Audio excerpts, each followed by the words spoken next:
Selamat pagi, selamat datang beribadah di Gereja Baptis Indonesia Pemulihan. Saya melihat wajah-wajah yang bersuka cita dan saya berharap Bapak Ibu dalam keadaan baik. Amin saudara. Saya mau lihat lambaian tangannya yang siap untuk menyembah Tuhan. Haleluya. Mari kita mau datang kepada Tuhan. Kita mau bersyukur kepada Tuhan karena hari ini hari yang terbaik, kita boleh menyembah Tuhan bersama-sama dengan orang-orang yang kita kasih. Amin saudara. Mari kita mau tundukkan kepala, kita mau berdoa di hadapan Tuhan. Terima kasih Tuhan Yesus yang baik. Kami bersyukur atas pagi hari ini. Kami bersyukur buat kasih setia Tuhan yang selalu kami alami dan rasakan dalam hidup kami. Kami bersyukur Tuhan buat kebaikan Tuhan. Kalau kami boleh hadir pagi hari ini, itu bukan karena kekuatan kami, tapi semua karena anugerah Tuhan. Kami mau beribadah, memuji, menaikkan syukur kami di hadapan Tuhan. Kami siapkan hati kami Tuhan, dan kami mau memuliakan nama-Mu hanya di dalam nama Yesus. Mari yang percaya sama-sama katakan amin. Haleluya. Mari berikan tepuk tangan yang meriah buat Tuhan kita. Saya undang Bapak Ibu Saudara untuk bangkit berdiri. Mari kita mau menyatakan kebaikan Tuhan atas hidup kita. Mari sama-sama bertepuk tangan.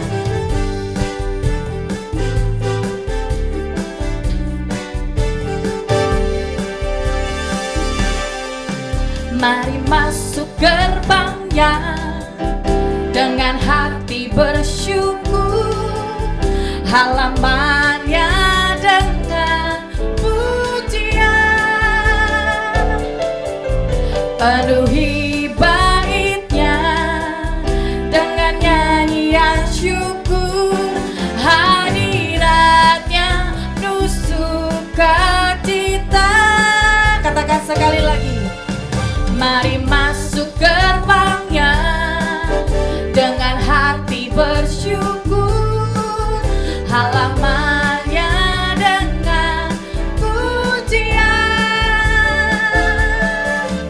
penuhi baitnya dengan nyanyian syukur, hadiratnya penuh sukacita.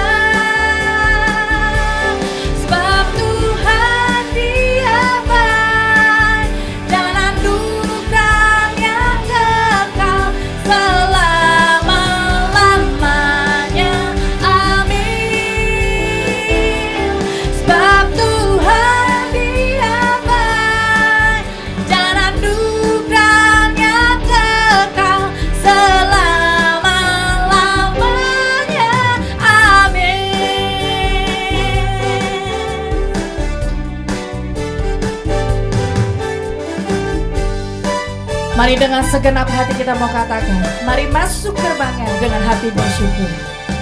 Mari masuk gerbangnya dengan hati bersyukur, halamannya dengan pujian,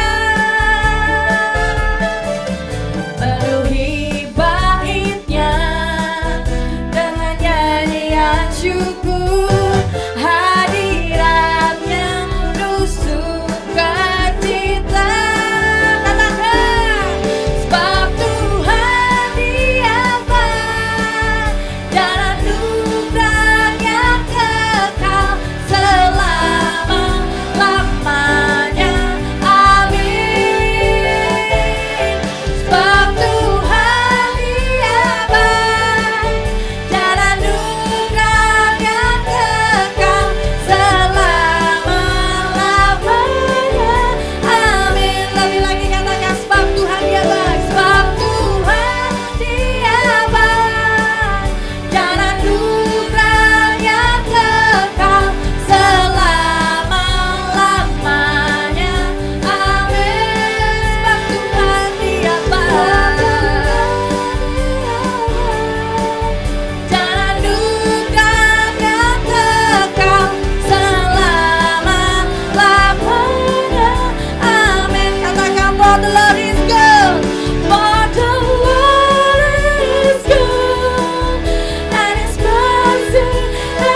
bergoncang. Katakan, matahari tak bersinar lagi, tetapi Tuhan Yesusku, Dia tak pernah ingkar janji, saudara.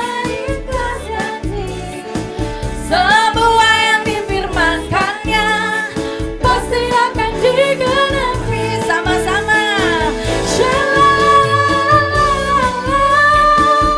Saya cinta Yesus. Yesus cinta, sekali lagi katakan. Saya cinta Yesus.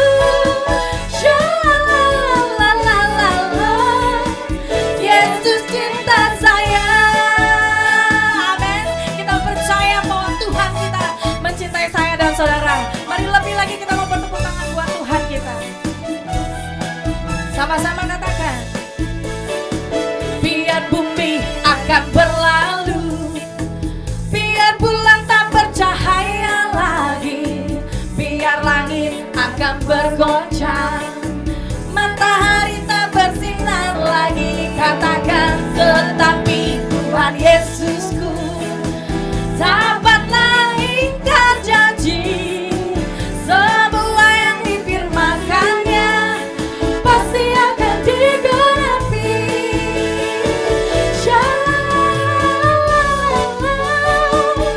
Saya cinta Yesus.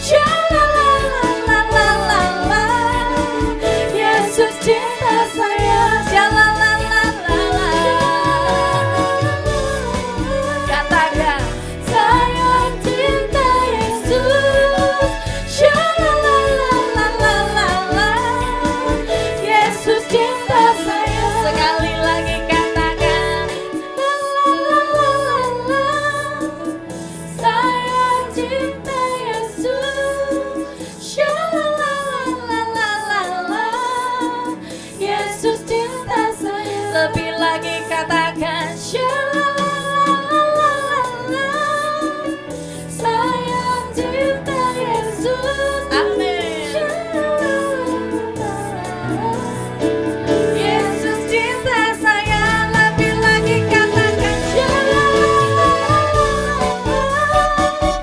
saya cinta Yesus.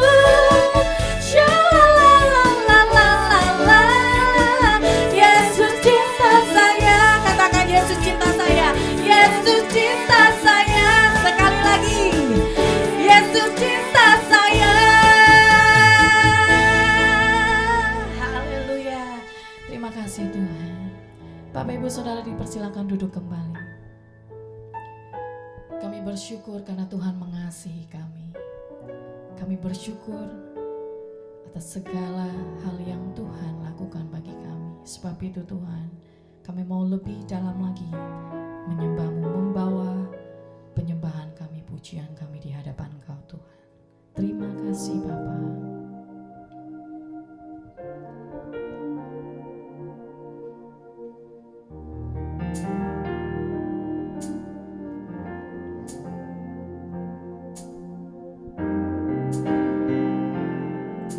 Sungguh besar setiamu, nyata di sepanjang hidupku. Darah-Mu telah layakkan kehidupanku.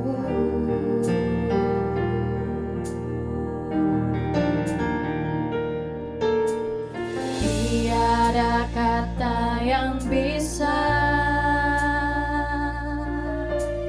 lukiskan indahnya Kau Tuhan. Bagi-Mu segala pujian dan kemuliaan.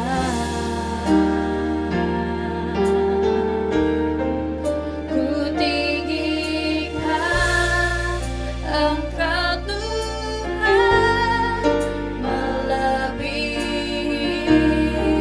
segalanya, lebih dalam ku menyembah.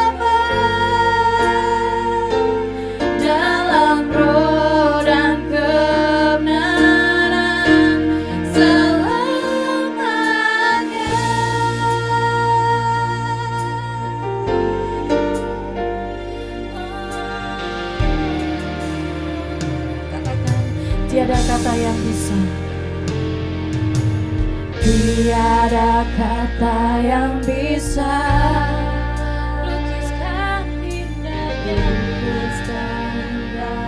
Kau Tuhan. Bagimu segala pujian dan kemuliaan.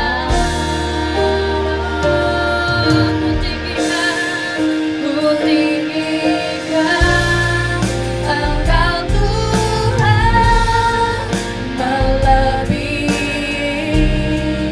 segalanya, lebih dalam ku menyembah, dalam roh dan kebenaran ku tinggikan Engkau Tuhan, melebihi segalanya, lebih dalam ku menyembah, dalam roh dan sekali lagi katakan ku tinggikan Engkau Tuhan, melebihi segalanya, lebih dalam ku menyembah, dalam roh dan kebenaran selamanya.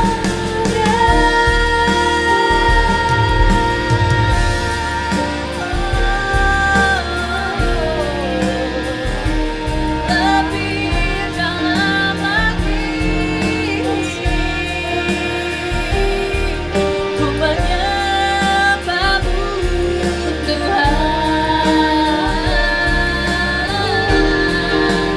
Ku tinggikan Engkau Tuhan, ku agungkan Engkau Tuhan.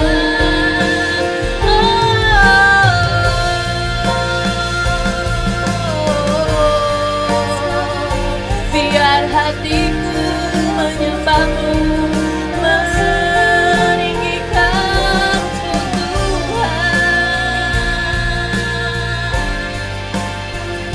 Kami bersyukur Tuhan, kami bersyukur padamu Tuhan. Kau Allah yang setia, tak pernah berubah Yesus, sampai selamanya ku mau tetap menyembahmu. Terima kasih Tuhan, terima kasih, terima kasih Yesus, terima kasih Yesus. Mari sama-sama kita mengucap syukur kita kepada Tuhan. Betapa begitu besar kasih Tuhan kepada setiap kita. Dia tetap menyertai, menolong, memimpin setiap kita untuk kita tetap berjalan di dalam kebenaran Tuhan. Mari kita mau bersyukur sama Tuhan. Mari kita mau bersyukur. Kami mau menaikkan syukur kami kepadamu Tuhan. Lebih lagi ku menyembahmu, meninggikanmu Yesus. Tiada yang lain, tiada yang sepertimu Yesus. Terima kasih.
kebenaran ku tinggikan Engkau Tuhan melebihi segalanya, lebih dalam ku menyembah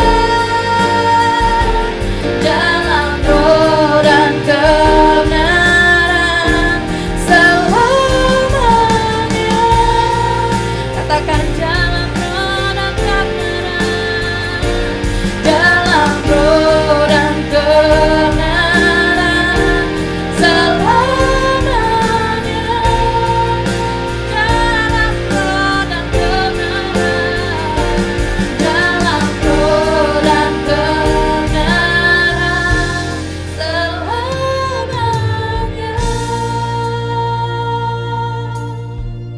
Terima kasih Tuhan. Terima kasih Bapak. Bapak Ibu Saudara, ini waktu yang terbaik kita mau menabur untuk pekerjaan rumah Tuhan. Kita mau bersyukur karena Tuhan telah memberkati dan memelihara kehidupan kita. Mari kita mau angkat persembahan kita mau berdoa di hadapan Tuhan. Kami mengucap syukur Tuhan buat segala yang Tuhan percayakan bagi kami, buat pekerjaan, buat semuanya yang Tuhan taruh dalam hidup kami. Kami bersyukur buat pemeliharaan Tuhan yang sungguh sempurna bagi kami. Dan kami mau membawa taburan kami, persembahan, persepuluhan, komitmen kami. Kami mau taburkan ke dalam bait-Mu. Ini bukti bahwa kami mengasihi Tuhan dan memperhatikan gereja-Mu. Sebab itu kami mau memberi yang terbaik dari hasil yang Tuhan percayakan kepada setiap kami. Terima kasih Bapa. Kami bawa persembahan ini hanya di dalam nama Yesus. Haleluya. Amin.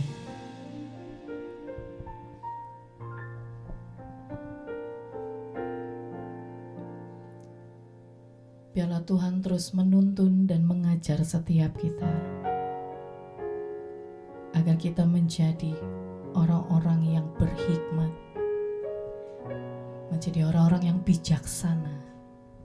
Karena Tuhan ada dalam hidup kita, kita berharap bergantung kepada Tuhan. Karena Dialah sumber hikmat dan kebijaksanaan. Kami mau lebih lagi Tuhan meninggikan Engkau. Terima kasih Tuhan Yesus. Terima kasih Bapa yang baik. Kami mau menyatakan dengan hati kami, ajar kami Tuhan untuk menghitung hari-hari. Ajar kami Tuhan menghitung hari-hari,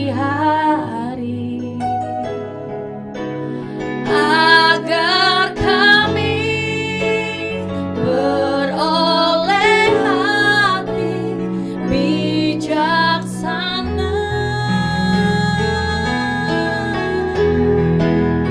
Ajar kami Bapa hidup dalam jalan-Mu, agar semua rencana-Mu digenapi.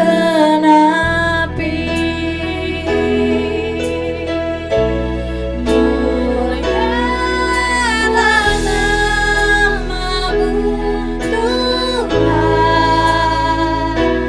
dan ajar jalan-Mu. Pimpin kami di setiap waktu,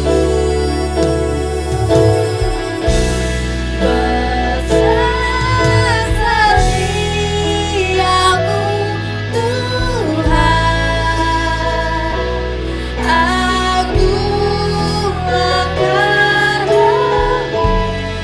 Katakan, Yesus kami bersyukur padamu.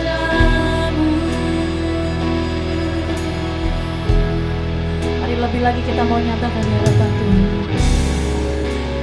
Ajar kami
pagi hari ini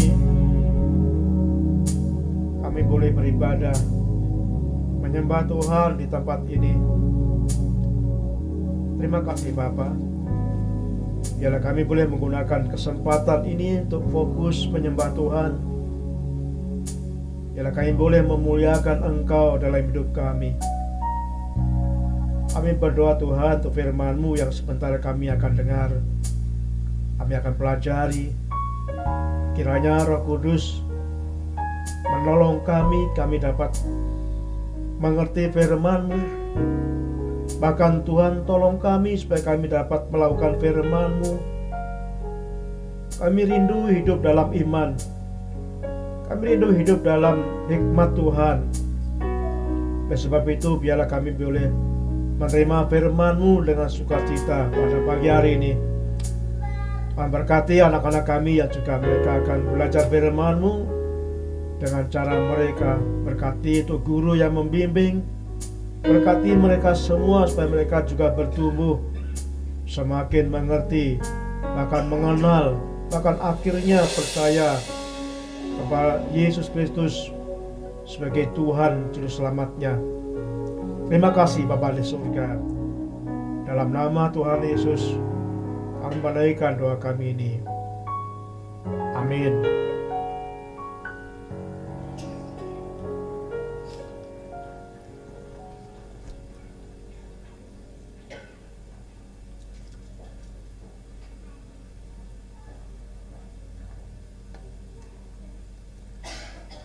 Salam Bapak Ibu, selamat pagi, apa kabar? Bapak Ibu, kalau saya melihat Bapak Ibu tersenyum itu senang sekali ya, karena akhir-akhir ini cuaca yang begitu ekstrim ya. Kalau Bapak Ibu bangun jam 4 itu rasanya masih malam. Jam 6 seperti jam 4, jadi sangat malas, membuat kita malas untuk bekerja, malas untuk kita bergereja, tapi sangat senang kalau kita makan. Semalam saya mendapatkan berita yang menyedihkan saya. Ada lagi seorang pendeta muda yang masih muda usianya, masih ya belum 40. Beliau melayani di Lubuk Pakam, Sumatera Utara, meninggal tanpa sakit, kena serangan jantung, kemudian meninggal. Namanya Rajin Purba. Dulu kami sering, wah ini Purbanya 2, sekarang tinggal 1. Sangat terkejut kami karena beberapa waktu lalu kami sempat kontak dan dia berjanji tahun ini akan ditabiskan sebagai pendeta di Gereja Baptis Grogol, karena dia cabang Grogol. Dia berjanji nanti kalau kami ditabiskan akan mampir ke rumah. Tahun ini belum tentu, tapi bulannya belum tentu, tapi rupanya Tuhan panggil. Dia sangat muda, anaknya 1, masih kecil. Ya nanti kita akan doakan. Minggu lalu ada berita duka, Bapak Budiman, adik CNT, juga dipanggil Tuhan. Kondisinya sangat mengenaskan. Kenapa? Karena putra Pak Budiman yang kita pernah doakan itu, yang namanya Remi, itu beberapa waktu diopnam di rumah sakit, dan minggu kemarin dokter angkat tangan, dipulangkan. Kita doakan saudara kita Remi. Kita doakan Ibu Budiman yang pasti sangat sedih, Wisman dan keluarga besar, ahli warga, supaya Tuhan akan menolong. Bapak Ibu yang kasih Tuhan, tema firman Tuhan pada bulan ini, bagaimana kita hidup berjalan dengan hikmat. Nah, pagi hari ini untuk mengawalinya, temanya menjadi orang yang berhikmat. Kalau kita membuka dalam firman Tuhan, Alkitab kita itu sangat banyak sekali kitab-kitab kesusastraan khusus itu tentang hikmat. Salah satunya dalam kitab Amsal, kitab yang tulis oleh Salomo. Amsal, kita akan baca Amsal pasal yang ke-8, ayat yang ke-1 sampai ayat yang ke-7. Amsal pasal 8 ayat 1 sampai yang ke-7. Bapak Ibu mungkin kalau Bapak Ibu berbeda dengan Alkitab yang saya baca, nggak apa-apa. Karena saya menggunakan Alkitab terjemahan baru yang kedua. Ini terjemahannya Alkitab yang terakhir ya, terbaru. Amsal pasal 8 ayat 1 sampai ayat yang ke-7. Saya akan bacakan, Bapak Ibu bisa menyimak dengan Alkitab masing-masing. Wejangan hikmat, bukankah hikmat berseru-seru dan pengertian mendengarkannya suaranya di atas tempat-tempat tertinggi, di tepi jalan, di persimpangan jalan-jalan, di sanalah ia berdiri. Di samping pintu-pintu gerbang di depan kota, pada jalan masuk, ia berseru dengan nyaring. Hai, para pria, kepadamu aku berseru. Kepada anak-anak manusia, kutunjukkan suaraku. Hai orang yang tak berpengalaman, tuntutlah kecerdasan. Hai orang bebal, mengertilah dalam hatimu. Dengarlah, karena aku akan mengatakan hal-hal yang mulia dan akan membuka bibirku tentang hal-hal yang besar. Karena lidahku mengatakan kebenaran dan kefasikan itu menjijikkan bagi bibirku. Kalau kita melihat dalam kitab Amsal ini yang berkata bukan personal atau bukan orang, tetapi ini seperti personifikasi, kayak personifikasi. Misalkan kita pernah mendengar tentang istilah nyiur melambai-lambai, itu seperti pohon nyur atau kelapa itu kena angin, itu dikatakan nyur melambai-lambai. Jadi digambarkan itu sebagai manusia. Lalu dikatakan di sini ada beberapa hal yang dipersonifikasikan. Dikatakan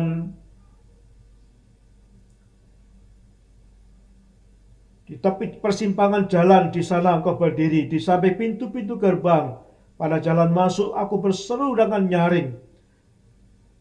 Hai orang-orang yang tak berpengalaman, tuntutlah kecerdasan.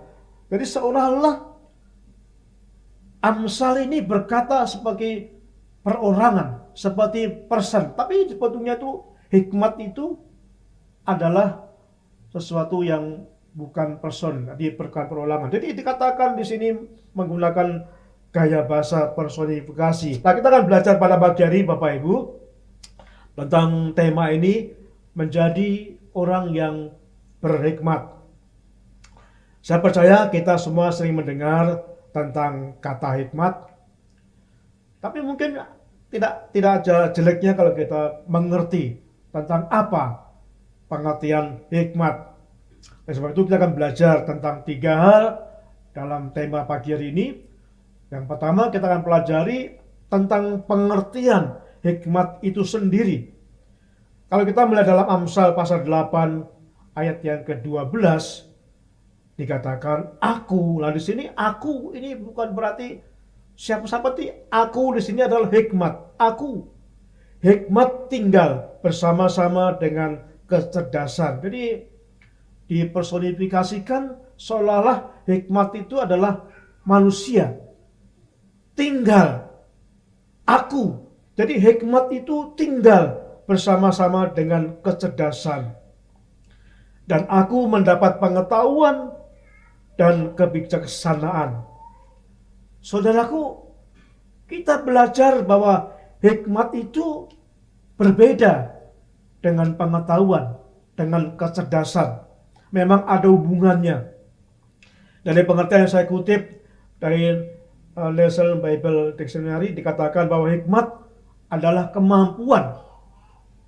Hikmat, kemampuan untuk menilai dengan tepat dan bertindak dengan cara terbaik yang didasarkan pada pengetahuan dan pengertian. Jadi Hikmat itu kemampuan seseorang untuk dapat bertindak, untuk dapat melakukan berdasarkan pengetahuan dan pengertian. Jadi hikmat bukan pengetahuan, pengetahuan juga bukan hikmat. Berbeda, tapi saling kait-mengkait. Kalau kita melihat di sini bahwa pengetahuan itu mengajarkan apa yang dilakukan. Apa yang dilakukan. Sedangkan hikmat mengajarkan bagaimana harus melakukannya. Bapak Ibu yang kasih saya ambil contoh, hikmat itu mengajarkan supaya kita hidup hemat. Pengetahuan mengajarkan supaya kita hidup hikmat. Tetapi hikmat mengajarkan bagaimana supaya kita hidup hemat. Pengetahuan mengajarkan sebagai orang tua kita harus mendidik anak-anak kita.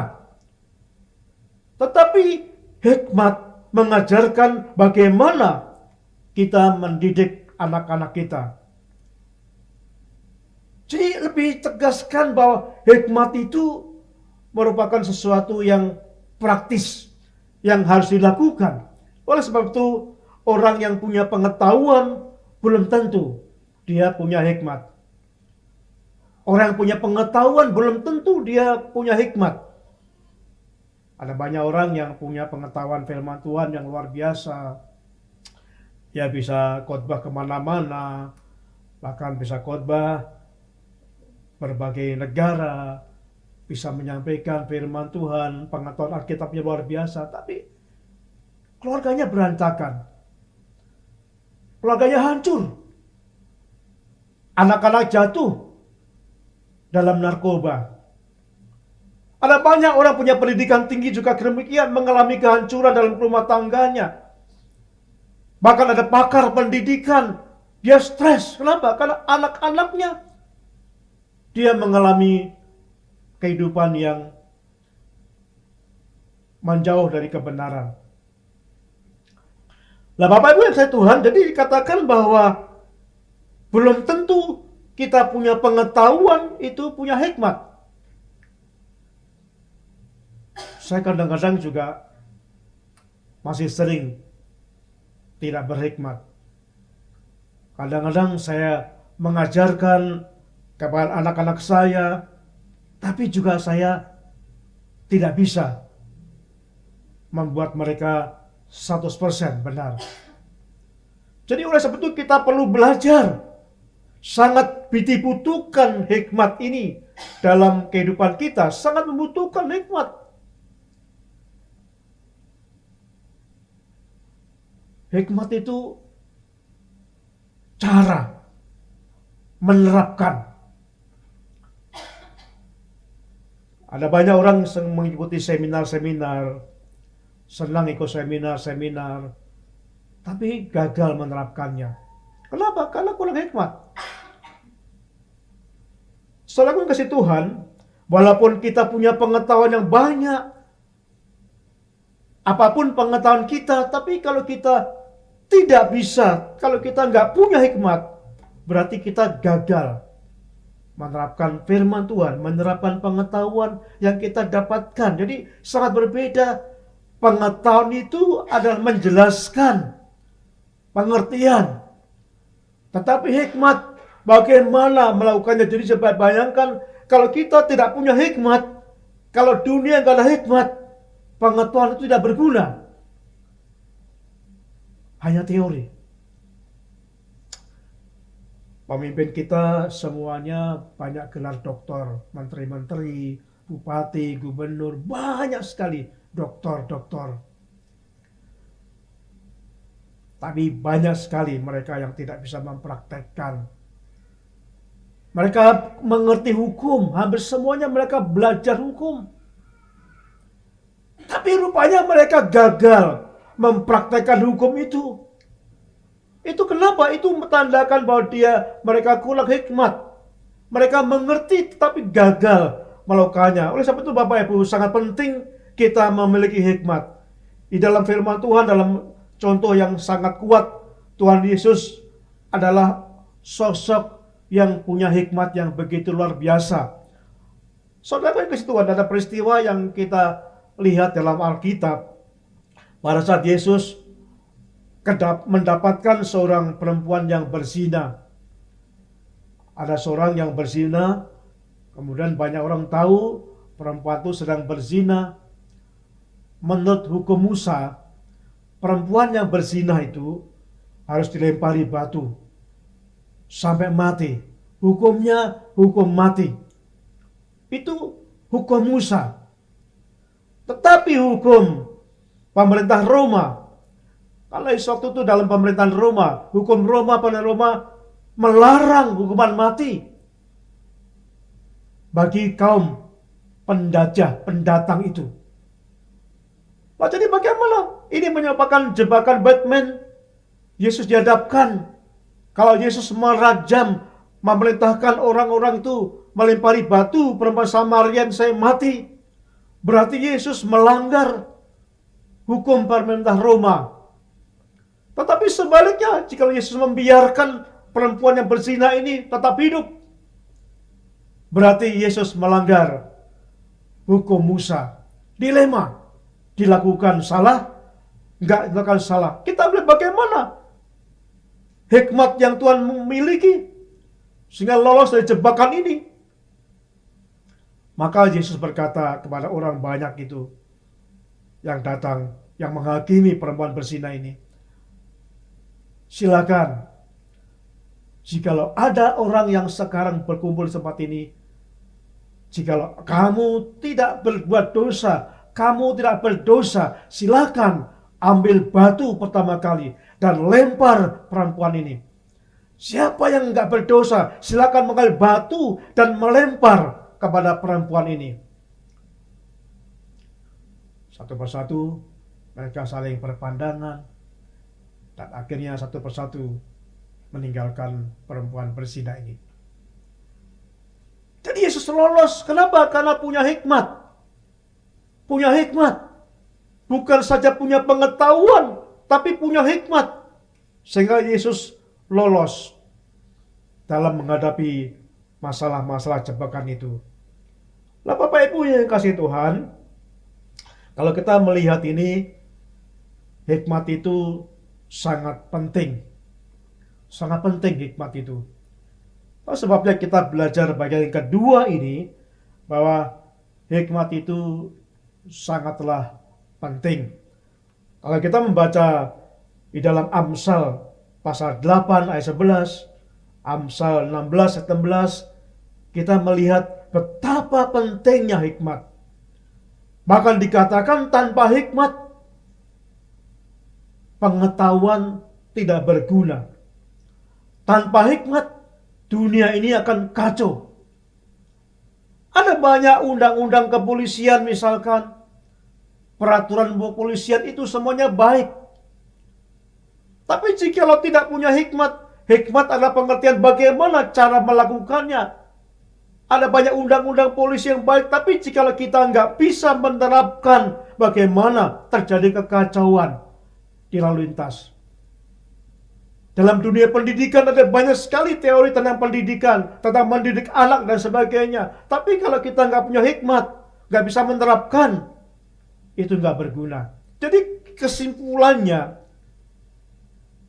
kalau tidak ada hikmat, pengetahuan itu tidak akan ada gunanya, tidak bermanfaat. Oleh sebab itu, seperti apa pentingnya hikmat? Di dalam Amsal pasal yang ke-8 ayat 11, hikmat lebih berharga daripada permata. Apapun yang diinginkan orang tidak dapat menyamainya. Amsal pasal 16 ayat 16, memperoleh hikmat sungguh jauh melebihi memperoleh emas, dan mendapat pengertian jauh lebih berharga daripada mendapat perak. Orang merasa senang memperoleh emas, memperoleh permata, kalau dianggap sebagai barang berharga. Emas, intan, berlian, mutiara itu merupakan benda-benda barang yang sangat berharga. Tapi Amsal mengatakan tidak ada gunanya jika dibanding dengan hikmat. Emas yang kita buru manusia menjadi barang sangat berharga, tapi dibanding dengan hikmat, Amsal mengatakan nggak ada nilainya. Jadi hikmat begitu penting, sangat penting bagi kita untuk memiliki hikmat. Di dalam kitab Ayub pasal 28, sekali lagi Ayub 28 ayat 15 sampai 19 dikatakan, untuk gantinya tidak dapat diberikan emas murni, dan harganya tidak dapat ditimbang dengan perak. Ia tidak dapat dinilai dengan emas Ofir, ataupun dengan permata krisopas yang mahal, atau dengan permata lasurit. Tidak dapat diimbangi oleh emas atau kaca apapun ditukar dengan permata dari emas tua. Baik hewan, baik belabur, tidak terhitung lagi. Memiliki hikmat adalah lebih baik daripada mutiara. Permata krisopit Ethiopia tidak dapat mengimbanginya, tidak dapat dinilai dengan emas murni. Bapak Ibu yang kasih Tuhan, banyak orang menilai hidupnya itu dengan barang berharga tadi. Mereka menilai orang yang kaya itu orang yang punya harta, emas, mutiara, bahkan dikatakan di sini permata krisopit dari Ethiopia itu permata yang terbaik di dunia. Kalau kita memiliki emas, permata, kita merasa kita orang yang kaya. Tapi Amsal mengatakan tidak dapat dinilai, tidak dapat dibandingkan, bahwa hikmat itu jauh lebih berharga nilainya. Jadi kalau kita memiliki hikmat itu, sesungguhnya kita lebih kaya di hadapan Tuhan. Karena emas memang berharga bagi kita manusia. Tapi tanpa hikmat itu kita nggak ada apa-apanya. Jadi hikmat sangat penting bagi saya dan saudara untuk hidup ini. Supaya kita bisa menerapkan pengetahuan kebenaran yang ada. Itu semuanya dibutuhkan hikmat. Terus sebabnya kita harus perlu bagaimana kita bisa hidup dalam hikmat. Bapak Ibu yang kasih Tuhan, satu saat Salomo raja itu ditanya pada Tuhan, Salomo, apa yang engkau inginkan? Apakah engkau punya kerajaan yang lebih besar lagi? Apakah engkau punya kekayaan yang lebih banyak lagi? Apakah engkau ingin kekuasaan yang lebih tinggi lagi? Salomo nggak menginginkan itu semua. Tuhan tanya, apa yang kau inginkan? Bapak Ibu, Salomo tidak menginginkan emas, tidak menginginkan kekayaan, tidak menginginkan jabatan yang lebih tinggi, semua tidak. Tapi Salomo menginginkan hikmat. Dia minta, Tuhan, tambahkan hikmat pada saya. Salomo sebagai raja. Dan Salomo menginginkan hikmat itu, dan Tuhan memberikan hikmat yang luar biasa kepada Salomo. Sehingga Salomo bisa mengatasi masalah-masalah kerajaan itu. Ada peristiwa yang sangat penting, yang sangat terkenal, bagaimana pada saat Salomo dihadapkan untuk mengadili dua ibu yang berebut anak. Ada dua ibu yang masing-masing sehingga mempunyai anak bayi. Ibu A dan ibu B, semuanya memiliki anak yang masih bayi. Tapi rupa-rupanya karena tidur, lalu anak yang satu itu ketindihan, ibunya jadi mati. Jadi sehingga anak yang hidup itu tinggal satu. Kedua ibu itu mengklaim bahwa anak yang hidup ini adalah anaknya. Ibu A, ini anak saya. Ibu B, ini anak saya. Mereka bertengkar. Tidak bisa mengatasi. Mereka mengklaim itu anak saya. Mereka menunjukkan tanda-tandanya, cirinya. Ini anak saya, ini anak saya. Yang satu juga demikian. Gak bisa teratasi. Lalu akhirnya mereka dibawa ke Raja Salomo yang bijaksana, yang penuh hikmat itu. Raja Salomo hanya berkata pada anak cucunya, ambil pedang dan belah anak itu menjadi dua. Bagikan satu bagian untuk ibu satu, satunya untuk ibu yang kedua.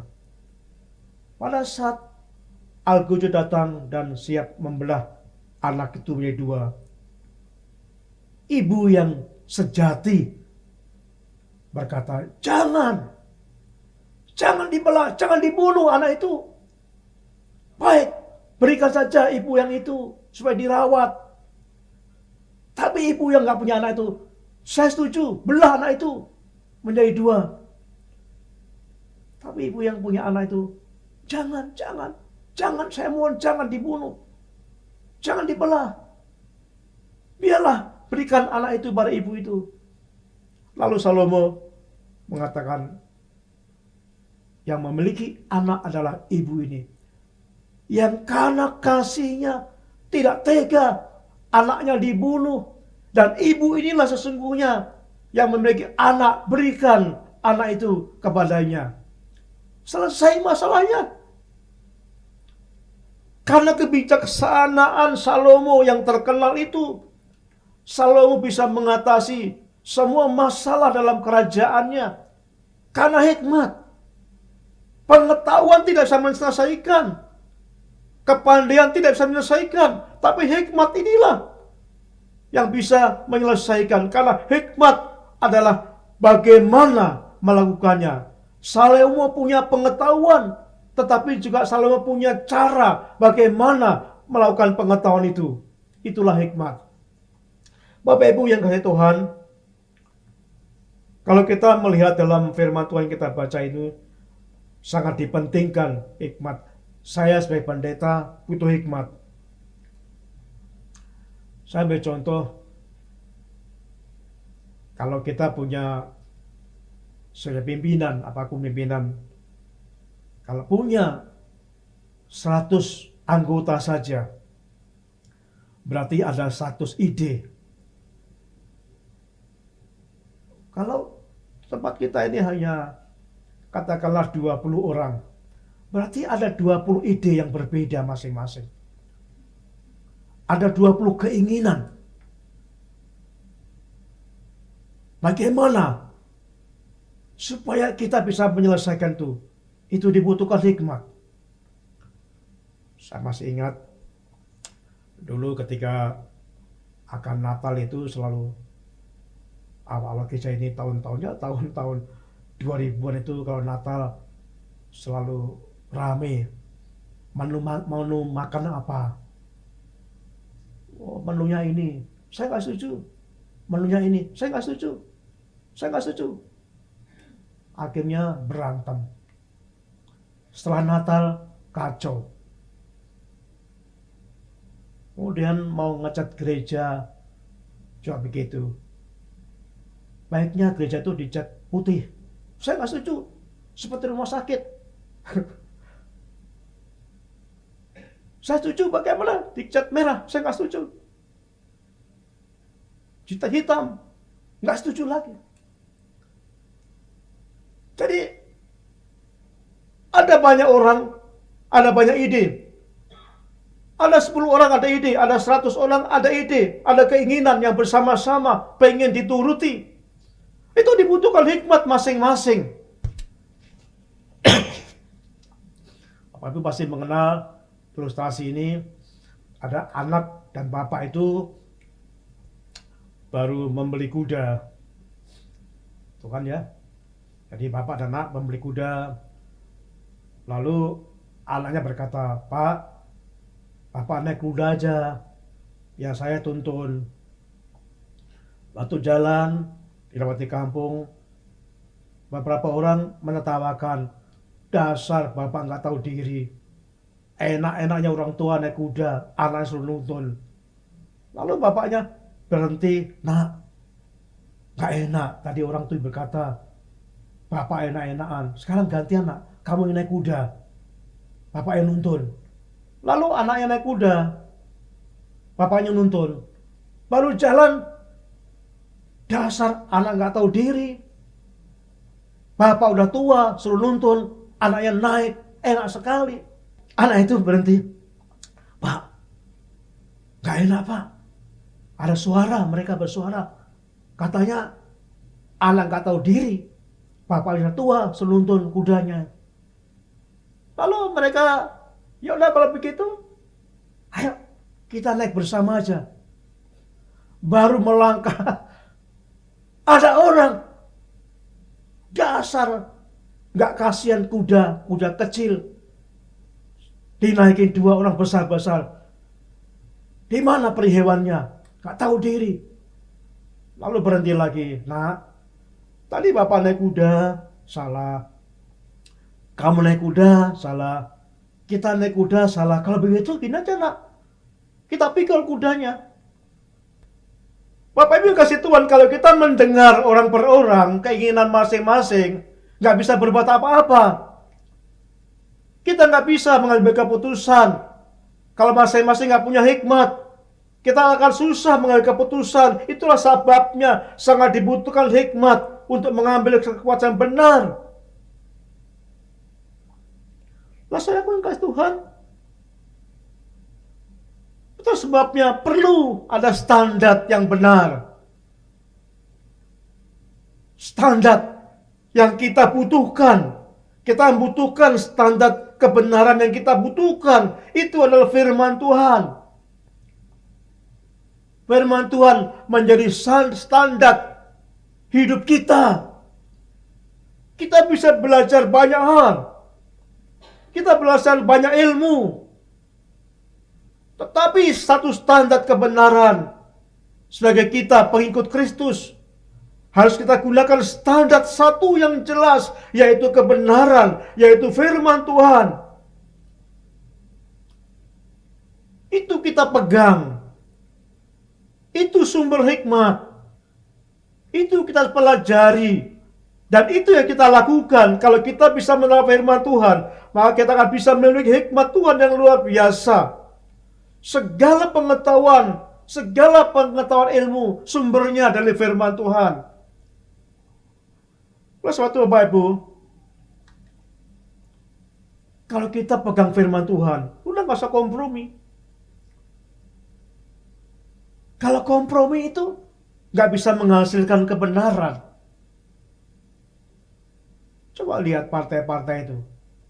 Kompromi. Kacau negara. Hukum dikompromi. Hukum di voting. Kacau. Aturnya jelas, tegas. Tapi karena kompromi-kompromi, tidak ada kebenaran. Terjadi kekacauan. Sama kalau kita kompromi dengan kebenaran.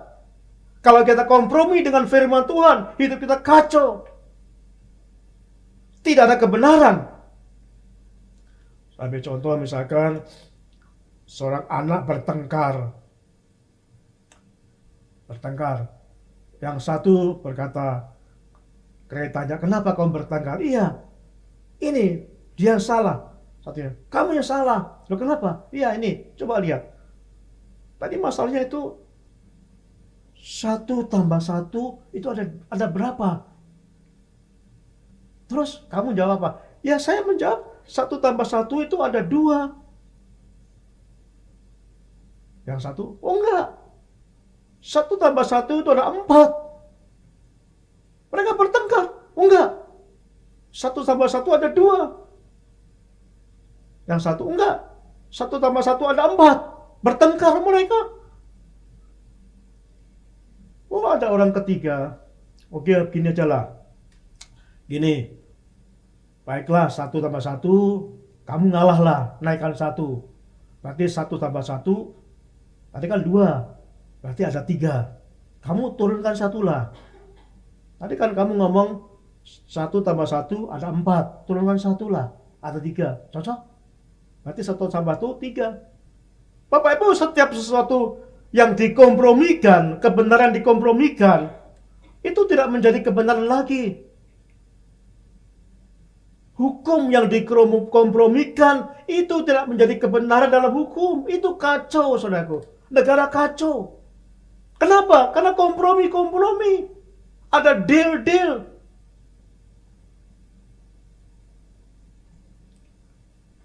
Kalau kita kompromi dengan kebenaran, kita akan kacau. Terus sebabnya, gunakan satu standar kebenaran, yaitu firman Tuhan.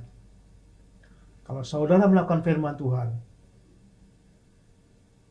walaupun sendiri melakukan firman Tuhan, orang lain mengejek saudara, yakinlah, jangan terkecoh.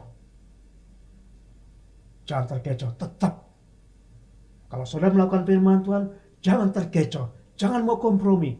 Walaupun saudara dikucilkan, walaupun kita dibenci, kalau kita berpegang kebenaran standar Tuhan ini, yakinlah kita akan memegang kebenaran sejati. Jangan kompromi kebenaran, tapi lakukan. Sekali lagi, walaupun orang-orang di sekitar kita tidak menyetujui, walaupun mereka menghina, tetapi kalau itu kebenaran, tetaplah pegang. Walaupun banyak menantang. Bapak Ibu yang kasih Tuhan, jadi kita belajar di sini bagaimana pentingnya kebenaran, bagaimana pentingnya hikmat itu. Kita belajar yang ketiga saat ini menjadi pertanyaan pertama yang penting, bagaimana cara memperoleh hikmat? Bagaimana kita memperoleh hikmat? Kalau kita membaca firman Tuhan yang kita baca tadi, dikatakan bahwa kita melihat bahwa sumber dari hikmat adalah pengetahuan. Kalau kita tidak punya pengetahuan, bagaimana kita punya hikmat? Karena sumber hikmat adalah pengetahuan. Jadi syarat pertama bagaimana kita memperoleh hikmat, kita benar-benar memiliki pengetahuan. Pengetahuan apa? Pengetahuan akan firman Tuhan. Kalau kita mau bagaimana mengatur keuangan, bagaimana mengatur keuangan itu, kalau nggak ada uangnya, apa yang diatur? Ya kan? Jadi kita akan bisa mengatur uang jikalau ada uang. Sama, bagaimana kita memiliki hikmat? Sedangkan hikmat adalah bersumber dari pengetahuan. Jadi kalau kita nggak punya pengetahuan, tidak mungkin kita punya hikmat.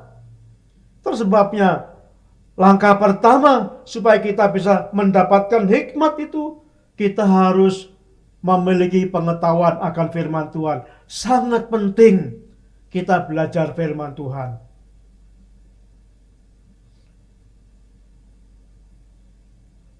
Bapak Ibu yang kasih Tuhan, saya dulu tertarik menjadi orang baptis itu karena orang baptis itu menekankan firman Tuhan. Ada sekolah minggu, mulai dari bayi lahir ada sekolah minggu, sampai dewasa, sampai manula, masih ada kelas sekolah minggu di gereja. Saya tertarik waktu itu. Saya dulu bukan dari baptis, tapi saya tertarik masuk gereja baptis karena saya pengen belajar firman Tuhan. Dan sampai sekarang gereja baptis mengajarkan firman Tuhan dalam sekolah minggu. Gereja kita sampai sekarang ada sekolah minggu, walaupun yang hadir sedikit, walaupun tidak menarik bagi jemaat. Tapi saya ingatkan Bapak Ibu, kalau kita memiliki hikmat, ingin mendapat hikmat, harus belajar firman Tuhan. Walaupun kita belajar firman Tuhan, belum tentu punya hikmat, tapi dasar hikmat itu adalah pengetahuan firman Tuhan. Jadi langkah yang pertama, kita mengerti firman Tuhan. Supaya apa? Supaya kita nggak dikelabui iblis. Kita jangan salah Bapak Ibu bahwa iblis itu tahu firman Tuhan. Iblis itu hafal firman Tuhan. Coba kita lihat bagaimana pada waktu Yesus dicobai oleh iblis. Setelah berpuasa 40 hari 40 malam, Yesus dicobai. Disuruh mengubah batu menjadi roti. Yesus sangat lapar. Iblis datang, ubahlah batu itu menjadi roti. Saya percaya Yesus bisa. Tapi Yesus nggak melakukan itu. Dan kemudian yang ketiga, Yesus dibawa ke bubungan bait Allah. Naik ke bubungan bait Allah yang sangat tinggi. Lalu iblis berkata, jatuhkan dirimu dari bubungan bait Allah, maka malaikat-malaikat akan menatang engkau, sehingga engkau tidak akan terantuk oleh batu. Iblis berkata, ada tertulis, malaikat-malaikat akan menatang engkau, sehingga engkau tidak akan terantuk batu, walaupun engkau menjatuhkan diri dari bubungan bait Allah. Ada tertulis yang menunjukkan apa? Menunjukkan bahwa iblis mengerti firman Tuhan. Iblis tahu firman Tuhan. Di dalam malaikat-malaikat akan menatang engkau. Itu diambil dari kitab Mazmur 91. Jadi iblis tahu firman Tuhan. Tetapi iblis gak bisa menerapkan. Iblis hanya mencobai menggunakan Alkitab untuk menjatuhkan. Nah Bapak Ibu, kalau kita nggak tahu firman Tuhan, kita akan dibodohin iblis. Pada waktu Adam dan Hawa di Taman Eden, lalu iblis datang mencobai Hawa, melihat satu buah yang enak, kelihatannya sedap dimakan. Lalu Hawa melihat, iblis tahu. Waktu iblis tahu, lalu iblis menggodai. Hawa gak mau awalnya, menolak. Dia berkata, iblis berkata, bukankah Tuhan berkata kamu, kalau engkau akan makan buah ini, akan mati? Iblis ragu-ragu. Hawa ragu-ragu. Iblis berkata, enggak, kamu gak akan mati. Justru kalau makan buah ini, kamu akan menjadi Allah. Kamu akan menyamai Allah, tahu segala pengetahuan. Nah karena Hawa gak begitu paham firman Tuhan, Hawa dicoba iblis, Hawa manut. Karena iblis lebih pintar, lebih meyakinkan. Bapak Ibu, kalau kita nggak paham firman Tuhan, kita akan dipecudangi iblis. Dan seperti kalau kita tahu firman Tuhan seperti Yesus. Ketika Yesus disuruh mencoba mengubah batu menjadi roti, Yesus tolak. Yesus berkata, jangan mencobai Tuhan Allahmu. Manusia bukan hanya hidup dari makan. Yesus tahu. Sehingga walaupun Yesus nggak mau makan, lapar, akan hidup. Pada waktu dicobai di bubungan Allah, suruh jatuh itu, Yesus tahu firman Tuhan. Iblis mengutip itu. Malaikat-malaikat akan menatang engkau, sehingga engkau tidak akan terantuk batu. Yesus berkata, jangan mencobai Tuhanmu. Nyala iblis. Iblis mencobai Yesus, tapi Yesus lebih tahu firman Tuhan. Tidak bisa dibohongi. Bapak Ibu, oleh sebab itu banyak pentingnya firman Tuhan itu bagi kita. Di sekitar kita banyak iblis yang menggoda kita.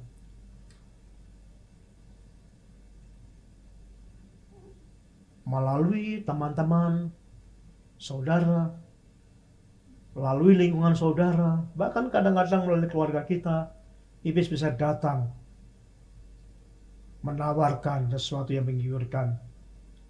Kalau kita nggak kuat firman Tuhan, nggak tahu firman Tuhan, kita akan jatuh dan kita akan kalah oleh iblis. Itulah sebabnya harus mengetahui firman Tuhan. Dan yang kedua, mengetahui firman Tuhan.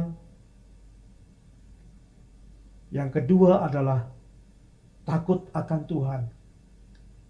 Jadi bagaimana mendapatkan hikmat? Yang pertama, harus punya pengetahuan firman Tuhan. Supaya kita bisa terapkan itu. Kalau nggak punya pengetahuan firman Tuhan, bagaimana menerapkannya? Karena hikmat itu menerapkan. Kalau kita nggak punya pengetahuan tentang masak, bagaimana menerapkannya? Kalau kita nggak punya pengetahuan firman Tuhan, bagaimana kita punya hikmat? Kita harus memiliki firman Tuhan, pengetahuan firman Tuhan, sangat perlu. Dan yang kedua, harus takut kepada Tuhan. Dalam Amsal pasal yang ke-9 ayat 10, permulaan hikmat adalah takut akan Tuhan. Dan mengenal yang Maha Kudus adalah pengertian. Kita harus takut kepada Tuhan. Amsal 15 ayat yang ke-32, ayat 33 dikatakan, takut akan Tuhan adalah didikan yang mendatangkan hikmat, dan kerendahan hati mendahului kehormatan. Orang yang mengetahui firman Tuhan tapi tidak takut akan Allah tidak akan bisa punya hikmat. Jadi setelah kita punya pengetahuan firman Tuhan, kita harus takut kepada Tuhan. Nah, saudaraku yang kasih Tuhan, takut akan Tuhan itu ada dua pengertian. Pengertian yang negatif dikatakan dalam Amsal 8:13. Takut akan Tuhan ialah membenci kejahatan. Jadi aspek pertama takut akan Tuhan adalah benci kejahatan. Aspek yang kedua, aspek positif, dikatakan dalam Mazmur 112 ayat yang pertama. Berbahagialah orang yang takut akan Tuhan, yang sangat suka kepada segala perintahnya, kepada firman Tuhan. Jadi dua aspek ini ya takut akan Tuhan. Yang satu, orang takut akan Tuhan pasti akan benci kejahatan. Tapi yang kedua, orang takut akan Tuhan pasti akan suka kepada perintah-perintah Tuhan. Suka akan firman Tuhan. Kesukaannya adalah firman Tuhan. Jadi kalau begitu, kita akan bisa punya hikmat jika kita punya pengetahuan Alkitab yang cukup. Kita takut akan Tuhan, kita benci kejahatan, dan kita selalu rindu akan firman Tuhan itu. Maka saudara dan saya akan bisa memiliki hikmat kita dalam kehidupan kita. Contoh Yusuf. Yusuf itu takut akan dua. Saudaraku, Yusuf itu dalam kitab ada dua. Yang satu dalam perjanjian baru, satu perjanjian lama. Yang kita pelajari Yesus dalam perjanjian lama. Yusuf itu digodai oleh istri Potifar. Waktu Yusuf bekerja di rumah Potifar, Yusuf dikatakan manis dan elok parasnya. Sifatnya baik, parasnya baik. Jadi ibu-ibu tertarik. Termasuk istri Potifar tertarik kepada Yusuf yang masih muda, tapi menarik sekali. Suatu saat istri Potifar menggoda Yusuf, mengajak Yusuf tidur bersama dia, mengajak Yusuf untuk berhubungan seks dengan dia.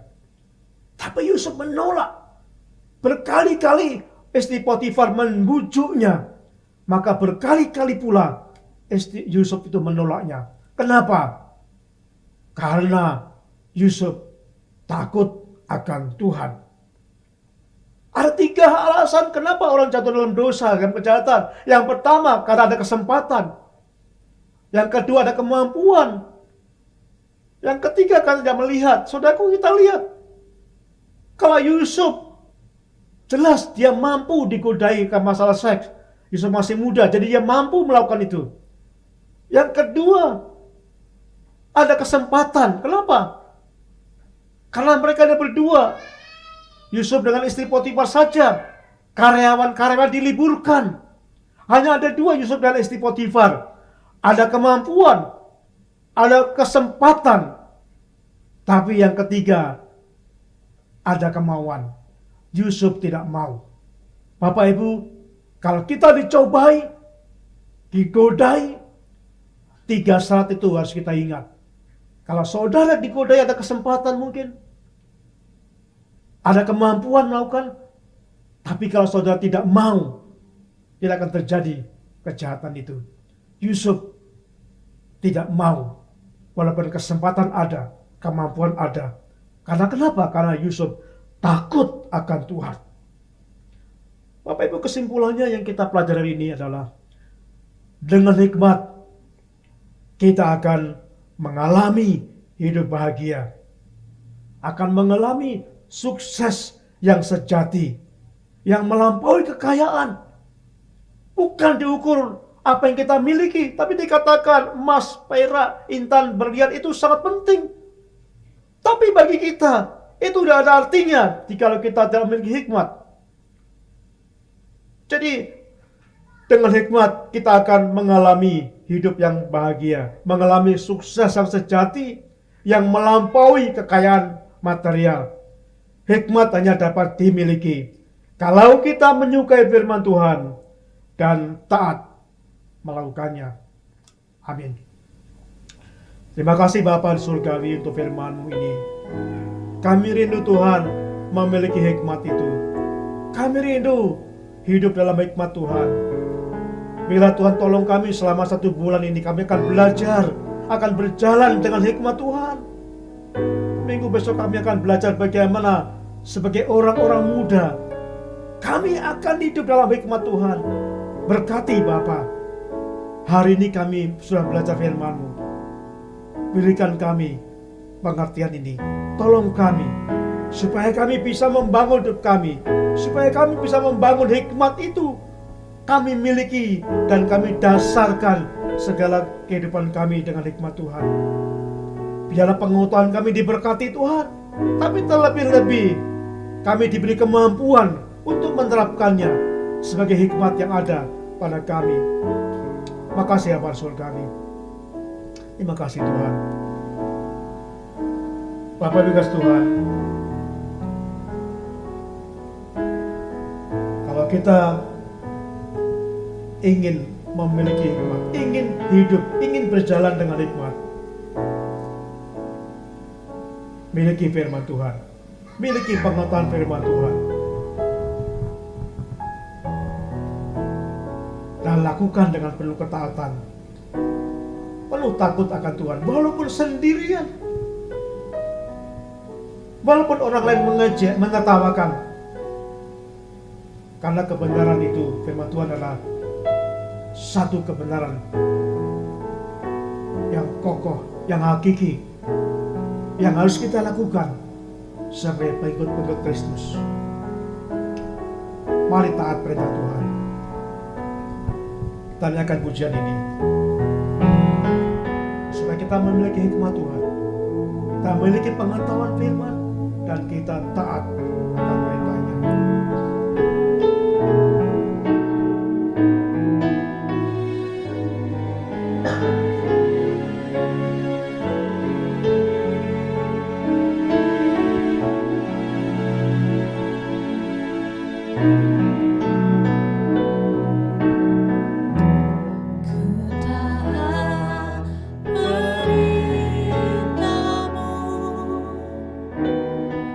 Sabar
ulangi sekali lagi pujian ini. Renungkan dan biarlah hikmat Tuhan mampu kita lakukan dalam hidup kita. Ku taat perintah-Mu, sabar melakukan.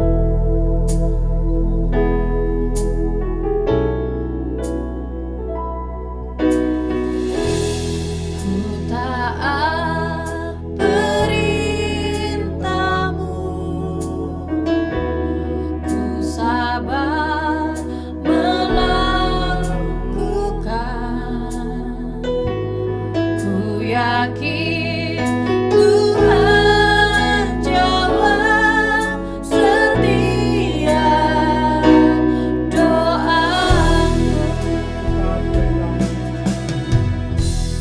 Ku taat perintah-Mu, ku sabar melakukan. Ku yakin Tuhan jawab setiap doaku. Taat perintah-Mu Tuhan, pegang setiap firman Tuhan, jadi selalu kehadap-Mu menyatakan kemuliaan-Mu. Taat perintah-Mu Tuhan, pegang selalu firman Tuhan, jadi selalu kehadap-Mu menyatakan kemuliaan-Mu bagiku.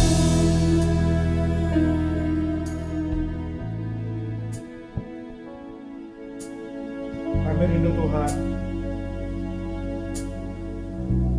firman-Mu yang kami dengar, yang mengajarkan kami bagaimana kami menjadi orang yang berhikmat.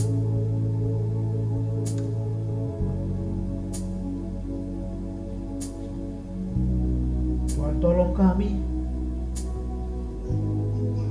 supaya kami benar-benar memiliki hikmat dalam hidup kami, bukan saja memiliki pengetahuan, karena pengetahuan tanpa hikmat itu akan sia-sia. Bahkan pengetahuan akan firman Tuhan, jikalau tanpa hikmat, tanpa kami lakukan, itu pun akan sia-sia. Kami rindu Tuhan, kami memiliki hikmat ini dalam hidup kami. Kami rindu bagaimana kami menjalankan firman-Mu, supaya kami menerapkan firman-Mu ini menjadi kebenaran yang kami pegang teguh, walaupun orang lain menertawakan. Terima kasih Bapa di surga.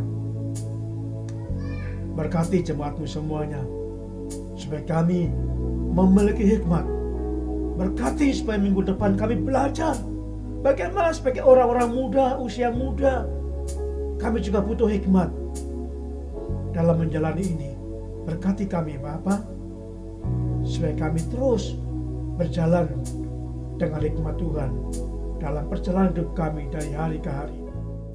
Saudara kasih Tuhan, mari berdiri bersama-sama. Kita nyanyikan pujian tadi, refnya saja. Taat perintah, dan kita bawa pulang komitmen kita. Taat perintah Tuhan. Taat perintah-Mu Tuhan, pegang setiap firman Tuhan, jadi selalu kehadap-Mu menyatakan kemuliaan-Mu.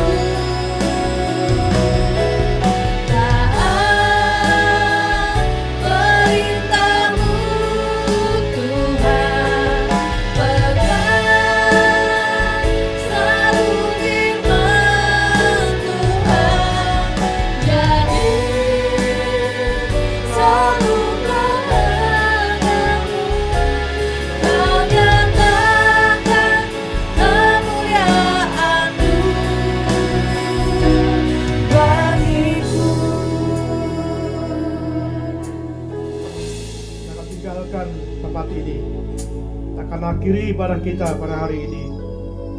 Saudaraku yang dikasihi Tuhan, pulanglah dengan damai sejahtera. Allah sumber segala kasih karunia yang telah memanggil kamu dalam Kristus kepada kemuliaannya yang kekal, akan melengkapi, meneguhkan, menguatkan, dan mengokohkan kamu. Ialah yang punya kuasa sampai selama-lamanya. Terpujilah Tuhan. Haleluya. Amin. Bagi Dia segala pujian, hormat serta syukur kekal selamanya.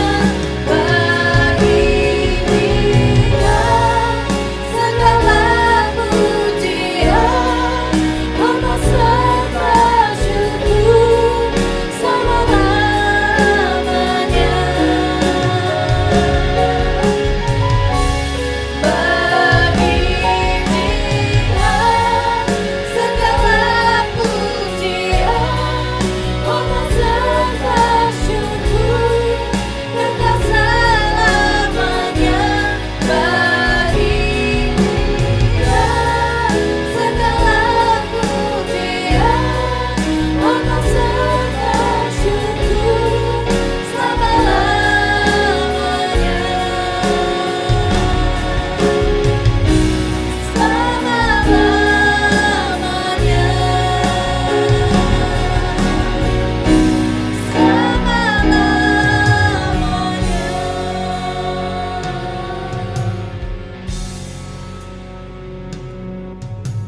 Sidang jemaat dipersilakan duduk kembali dan mengambil satu teduh sejenak.